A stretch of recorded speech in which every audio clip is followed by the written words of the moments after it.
sunshine, everyone. It's like it's June 1st, which was a week ago yesterday, was the first day of summer. And we went from cold and a lot of rain. This has been one of the rainiest springs we've ever had. I think actually this is our rainiest spring on record. And all of a sudden we went from cooler, rainy spring to wham, it's now summer. And so I was thinking on the way home from work that this would be a really good time. Take advantage of this hot, sunny weather. And it is hot. It's supposed to be in the 90s or upper 80s, 90s for the next foreseeable week. I think there's a little rain going on next week toward the latter part of the week. But it's supposed to be sunny and extremely warm for the next several days. And so, yeah, I thought this would be a good time to do an experiment on some tea dyeing and see what different alcohols versus water does as far as pulling the color out of different materials, like usually woody dyes and stuff. Now, I did an experiment years and years and years ago with Brazil wood and Everclear. And Everclear did make the dye pot give more color and it lasted a lot longer. But I wanted to do a twofold experiment this year. I have water as my control. I have 91% isopropyl alcohol, and I have Everclear, because I want to see which of the two alcohols pull more and how much more color does it pull out versus water. So what I'm going to do is I'm going to set up 4 different dyes, alkanet, Osage orange, black walnut heartwood, and cherry heartwood, to see which of the alcohols pull better and how much more than the water is. So that's what we're going to set up this weekend, and I can't wait to get started. All right, let's do the calculations for this experiment. Now, I have 2 different kinds of yarn. I have one that is, it's a wool cotton blend, and I don't remember how much of it is each. It could be 50-50 wool cotton. It's pre-mortated with alum. Let's just see what it looks like when it dyes. So I've got 1 skein of it and 1 skein of just wool. And I'm pretty sure that this is just Cascade 220 undyed.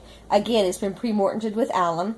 So let's measure this, because with the different dye stuffs, I'm going to use 100% weight of goods, just to make sure that there's enough in here. And since they're woody dyes and sawdust and all that kind of stuff, I'm pretty sure 1-to-1 is going to be a really good blend. So let's go ahead and turn this on. All right, and let's see how many grams we've got here. We have 28 grams. So, out of curiosity, how much is that in ounces? 0.9 ounces. So for those of you who want to know in ounces, it's 0.9. So, I don't need that, since I'm going to use just one of each in each of the thing. I measured them out. These are 30 yards, which is the cotton wool, and these are 20 yards, which is the 100% wool, and I weighed them out completely the same. So let's put our scales to the side. Now let's talk about tagging them.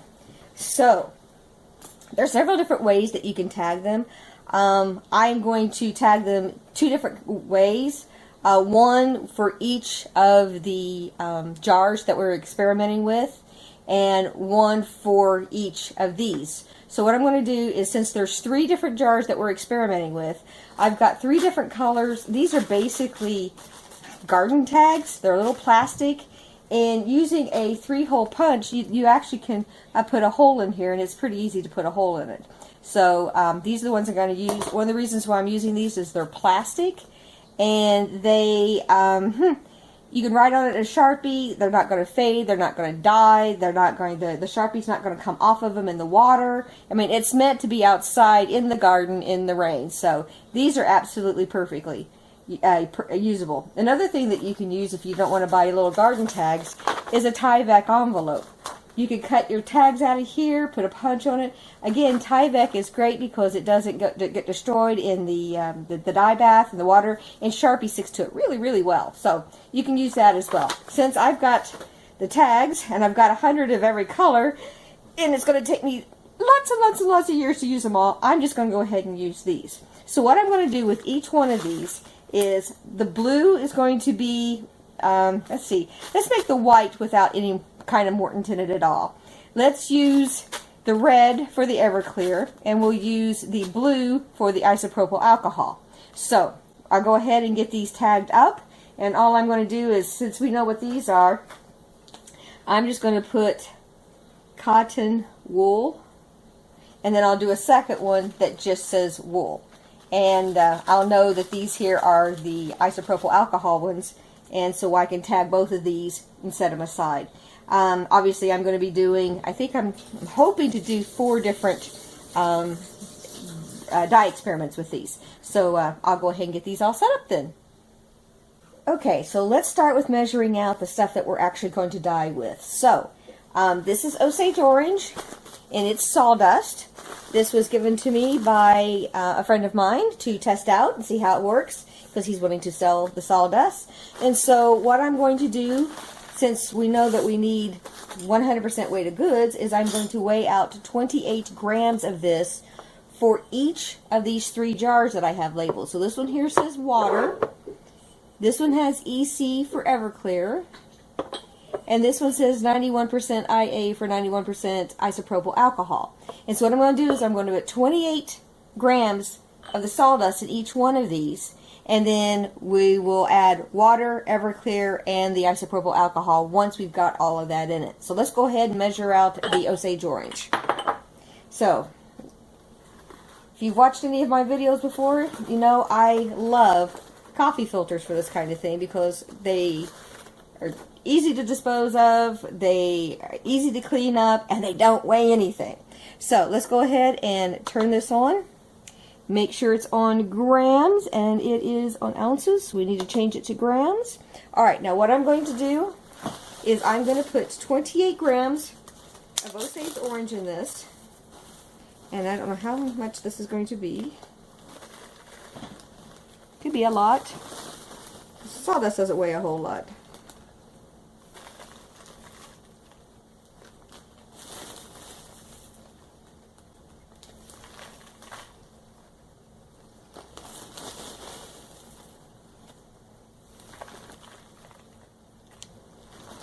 Ooh, 26.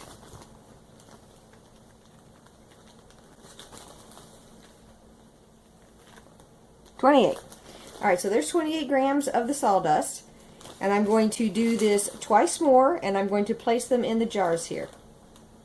Okay, I've got my 28 grams in each of my little pint jars. Now, when you're doing natural dyes, you want to have equipment that is exclusive to natural dyeing. Once everything has been used for natural dyeing with the chemicals and alcohols and sawdust and all this kind of stuff, you really don't want to use it for food again. Just don't do it. So anyways, I've got these 3 that have 28 grams of sawdust in each one of them. And so I'm going to take the one that says water, and what I'm going to do right now is I'm going to add hot water until the jar is full.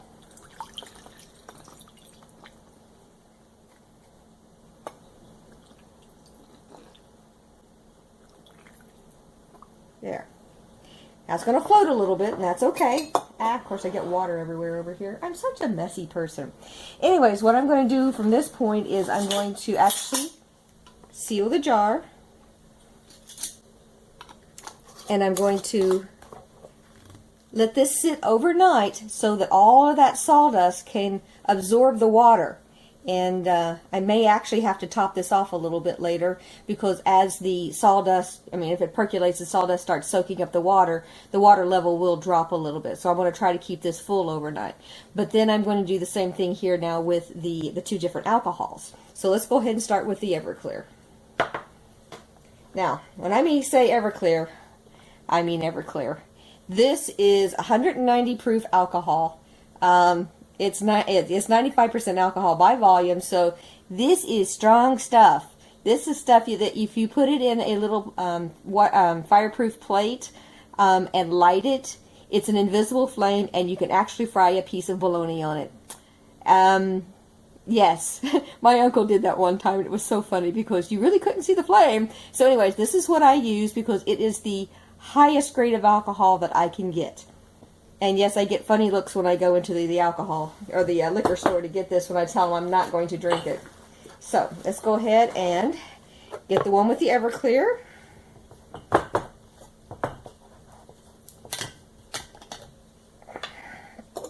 get our funnel and let's start pouring it in.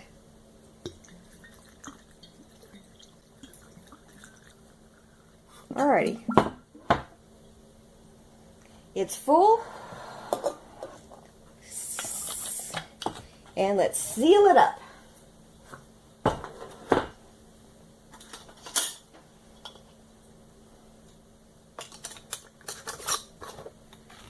Okay, now let's do the same thing with the isopropyl alcohol.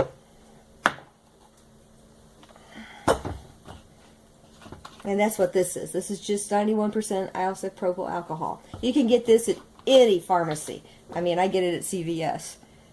And let's add it in here.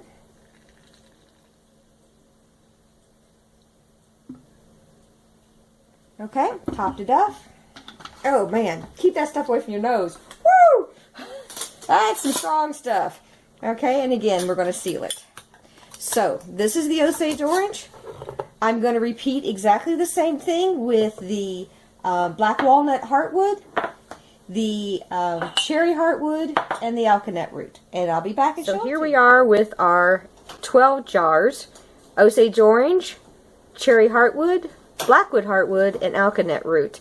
And I'll tell you something. I grew up with a family who did a lot of canning and everything. And the color in the jars are like jewels and everything. And I just think those are beautiful. Now, on top of getting these soaking overnight, obviously we need to soak the yarn overnight. So I've got all 24 skeins in here. There's 12 of the cotton and wool, and then there's 12 of this just 100% wool. These will soak overnight. I put it in about 12 liters of hot water so that it'll soak. I'll push it down a couple times before I go to bed just to make sure it all gets underneath the water. And so tomorrow morning we'll do with the next step. I have to admit, this is pretty exciting. So it's the next morning, and I am actually outside because this is kind of messy.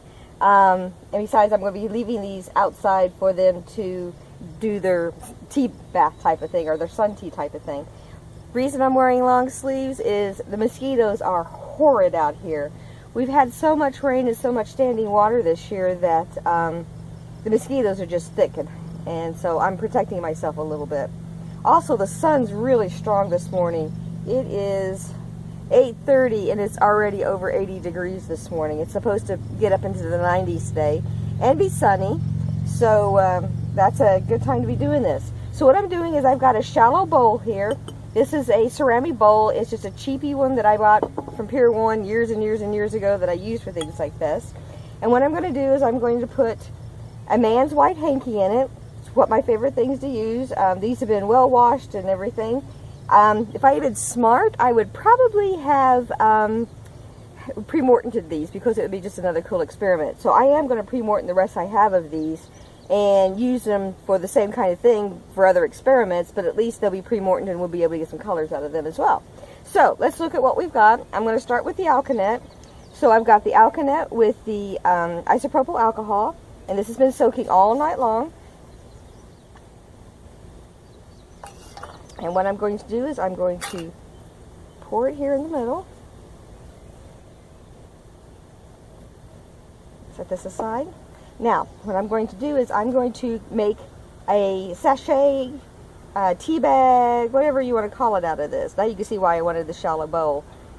But I'm going to pull this up, and at this point you can either rubber band it or you can tie it with some string. And I've got tons and tons and tons of this acrylic yarn that I use for tying off my yarn and stuff like that, my skeins.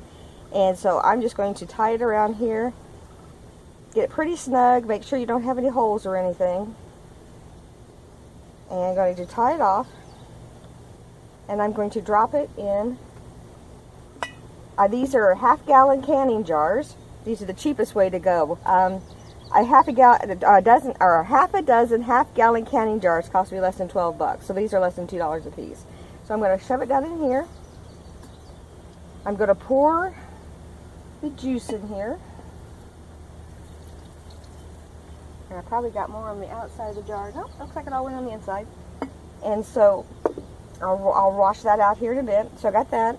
And now what I'm going to do is I'm going to finish filling the jar up with hot water. It doesn't have to be boiling. It can be as hot as your tap water will go.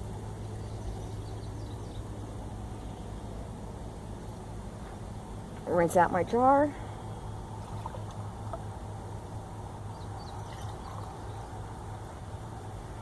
Rinse this out a little bit.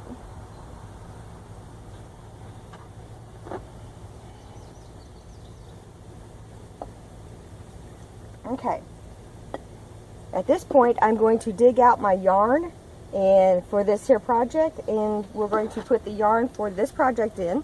And how I can keep track of what this project is, I'm going to take the tape from the little jar and I'm going to put that tape on the big jar. And that way I keep track of what's in what. So I'll be back and I'm going to get the yarn. Okay, so I've got my yarn, and so I'm ready to put in here the, for the alkanet, for the 91% isopropyl alcohol, I'm going to be putting in, let's see,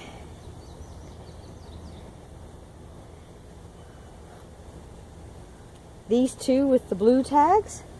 The blue stood for the isopropyl alcohol, and I have one skein of wool and one skein of cotton and wool, and so I'm going to put these in here right now.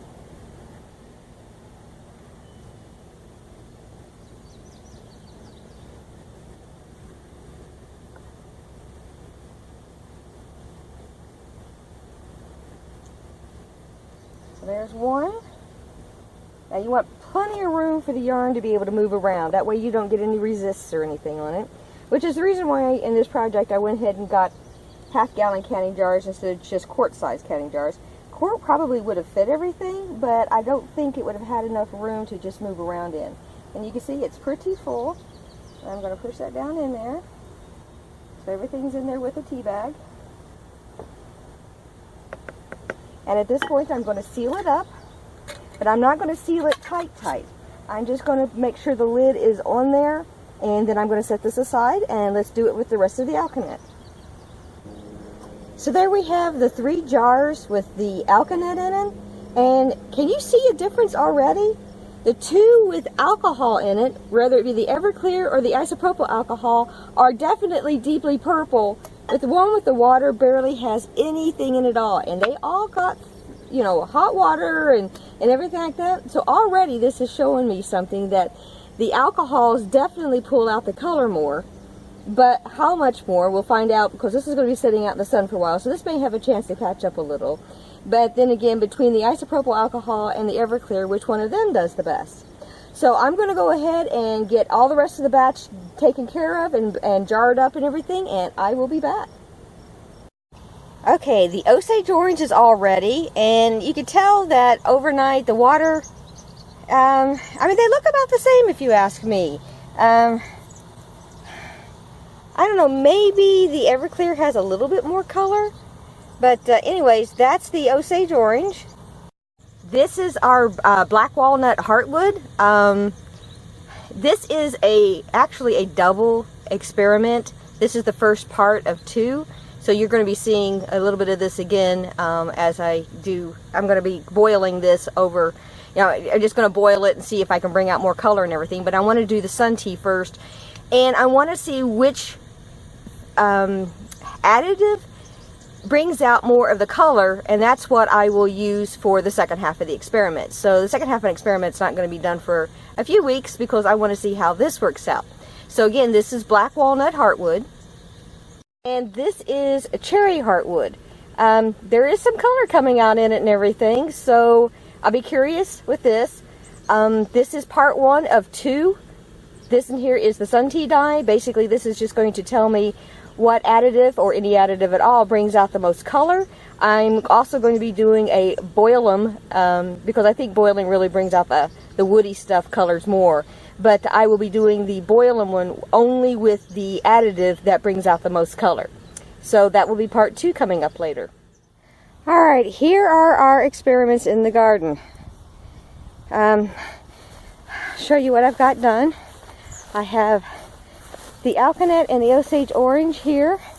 This area of the garden in the pathway pretty much gets from sun up to sundown. So this is going to be maximum for it. And then back here is the walnut heartwood and the cherry heartwood. Again, they're going to get sun pretty much all day long. And I'm going to leave these out here for at least a week. I'll probably come out every other day or so and just give them a good shake, just so that the mold doesn't start building up in it. But anyways, that's this experiment going. Well, the ones with the alcohol seem to be doing very well with the alkanet. The one with the water is starting to get some color in it, so that's pretty good. But there's where our alkanet is so far. Now the Osage orange seems to be doing a bit better. Even the water has really, really good color and stuff in it. By the way, there's mosquitoes everywhere out here. So I'm pretty pleased with the Osage orange so far. The black walnut heartwood seems to be doing really, really well. There is color in the jars, even the one with water. So again, this is going to be a good experiment, and I can't wait to see what the results are. Wow, I am really impressed with the color on the cherry heartwood. That is lovely. There's definitely some red tones in that, which coming from cherry shouldn't be surprised, but still, that is lovely. And it's producing a lot more color than I thought it would. So this is going to be an interesting experiment too. Good morning. The sun's rising. And it is very, very humid. You can see the haze going across there. But I want to end the first part of the sun tea experiment and get a second start started. Okay, today is Friday, so the sun teas that are out here, well, all right, walnut has been here for 7 days. So it started with Saturday, and like I said, today's Friday. Was that 6 days? I can't remember. It's early, very, very early in the morning. Sunday, Monday, Tuesday, Wednesday, Thursday, Friday, Saturday. 7 days! Don't you just love that?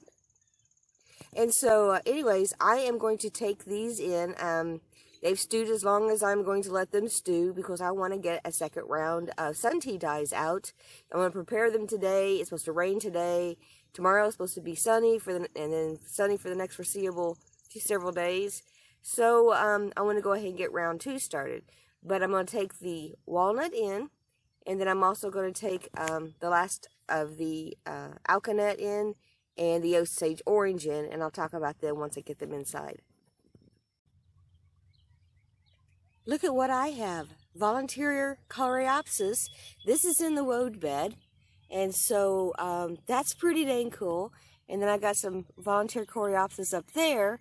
And so knowing that I have the volunteer coreopsis, I mean, there's some over there, I'm going to go ahead and let those go ahead and grow. When I weed the woad bed, I've got part of it tilled yesterday. Yes, I left my volunteer mince plants alone. I got a lot of it tilled yesterday, but the ground was so hard. It's rained since then, so it looks a lot better. And I'm going to let it, like I said, we're supposed to get rain today, and so I'm going to let it take care of itself, and I probably will come out here on Monday night after work and do some more tilling and weeding. But look, coreopsis! Okay, let's talk about the conclusion of round 1 of the testing between the isopropyl alcohol, which is the 91%, and Everclear, which is actually 95% alcohol. Now, remember, we did 4 different dyes: Osage orange, alkanet, cherry, and black walnut shavings. And I wanted to show you what the differences are because I found it really, really interesting. Let's start with the Osage orange. Now, the blue tags are the ones done with the isopropyl alcohol. The red tags are Everclear. And the white tag is just plain water. Now, if you are seeing the same thing I'm seeing, you're seeing that they're pretty much the same. So my conclusion with the Osage orange is just skip doing the alcohol and just go straight to water. It'll save you money and you get the same results. So now let's go to, I'm going to do this in order of starkest to not starkest. Okay, the next one is the the black walnut. This is the shavings. This is not the walnut hulls. This is actually the wood shavings. Okay, so again, we've got Everclear, isopropyl alcohol, and water. And if you're seeing the same thing I'm seeing, you're seeing pretty much the same thing. Again, as far as I'm concerned, if you're going to use the black walnut shavings, don't bother even using the alcohol because you get pretty much the same color. Alrighty, now let's go to one that's actually got some differences. Isopropyl alcohol, water. Now, if you look at these, they're pretty much the same, aren't they? The isopropyl alcohol really did not bring out any more than the water did. Now let's look when we add the Everclear. Everclear is a different color, isn't it? It's actually, these two here have a lot more yellow in them. I mean, there's, okay, this is a cotton wool blend that's the yellow, and the peach is just 100% wool. And the 100% wool in this case is basically just Cascade 220. So they're more yellows. But when you add the Everclear into it, it brings out more of the reds. It's definitely peachier and more orangey, and it's definitely got some more reds into it. So, if I am going to do the cherry again, and I will be doing this because this is just part one of these dyes. I'm just going to soak it in the Everclear overnight because I like the color we get better. It's a really nice warm peach. Definitely a light orange. It's just, but there's definitely a red tone to that these do not have. So, now here's the one that changed the most, and that's the alkanet root. I'm going to show you an alkanet root sun tea just in water. And this actually sat in water for 7 days. I got this out this morning. And so this is 7 days. You've got this kind of taupey color here. That's the 100% wool.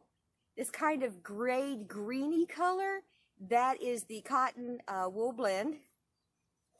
Now let me show you the alcohols. Can you see a difference? Obviously with alkanet, using alcohol of some sort actually brings out the dyes so much stronger. So this is definitely one it's worth spending the money to use the alcohols to bring out the dyes. Now, let's look at the difference. This one here, it's got some really nice dark colors. That's the isopropyl alcohol. The Everclear is paler. Slightly paler, but it is paler. And so, when I do this one because what I'm going to do, like these are the sun tea versions, and I'm going to do what I call the stovetop, or boil them and dunk them, as I also like to call them. I'm going to do that again, but I wanted to compare what you got with the sun tea versus what you get with traditional pot over a heat type of thing. This one I'm definitely going to be doing with the isopropyl alcohol. As much as I like the color with the Everclear, this one is stronger. It's just richer. I'm just really, really impressed with it. So anyways, those. Now, I did some bonuses because there was a lot of color left in the pot once I got done with these. So I thought I'll stick some more yarn in and find out what we get. So let's go this here way first. This is the isopropyl alcohol second dye bath. Now there's still some colors in there, but obviously not nearly as much, and it's actually much closer to what you get with just the water. So that's kind of interesting because obviously I got more out of having the isopropyl alcohol than I did just the water, because that would have been this sun tea version. Now, it's still interesting that with the water, it's mostly taupe and everything. This one here has a definite greeny cast in the cotton wool blend, although the wool is pretty much, it's got more of a gray tone where the water has more of a brown tone. And that's really pretty much the only difference with that. So there's that. And then I also did, oops, make sure I get the right ones in here. I also did with the Everclear. And so the Everclear and the isopropyl alcohol on the second one are almost identical. Really between these, of course they were really close here. And they're really close here. I'm on thinking, looking at this, that with the cotton wool blend, I'll see if I can hold these up. It is just a teeny bit darker on the isopropyl side than it is the Everclear side. So like I said, when I do this with the stovetop, I'm definitely soaking it in the isopropyl alcohol, which is a whole heck of a lot cheaper. Now, as far as the Osage Orange goes, I still had color in the jars, so I decided to stick some more in there. So these are the wool. This is the wool cotton blend. And even on the second bath, you still have pretty much the same color. So the one thing I guess is Osage Orange, now this is 1-to-1, really just gives good dye pot for a very long time. And I'm really happy. I love Osage Orange. One of the reasons why I like Osage Orange so much is it has a slight green cast to it. And to me, it's one of the best ones to over dye with indigo to get a really good Kelly green, which we'll play with later this summer. Now, I'm going to show you something, the difference between breeds of wool. This is wool. This is Cascade 220. This is something from the commercial wool pool that's a blend of all kinds of things. Let's compare it with Shetland. This is 100% pure Shetland. Get a load of that. Isn't that Shetland? I mean, it almost glows. Again, you can see that it definitely has a slight green cast to it. But that is Shetland. Remember, this is in the second soak. So this is after these 3 came out and I put these 4 in. This is why I love Shetland so much. I have dyed with Shetland, with natural dyes, for close to 20 years now. And this is the reason why I love Shetland so much. It absolutely takes dye so beautifully. And both of these are mortared with alum. So I found that really fun and really interesting. So the conclusion is, you got to play with them. You got to test them. Like I said, out of all of these, the only thing that I think I would actually use alcohol with is the Alkanet. I will use the isopropyl alcohol when I do the stovetop test. And on the cherry, I will use the Everclear on the stovetop test. But it's a subtle difference, but it is a difference, and I want to see what it does on being heated up on the stove. So that's what my conclusion is as far as doing the Sun Tea dyes. This is part 1. I'm getting ready to set up part 2, and I will talk with you about that in the next video.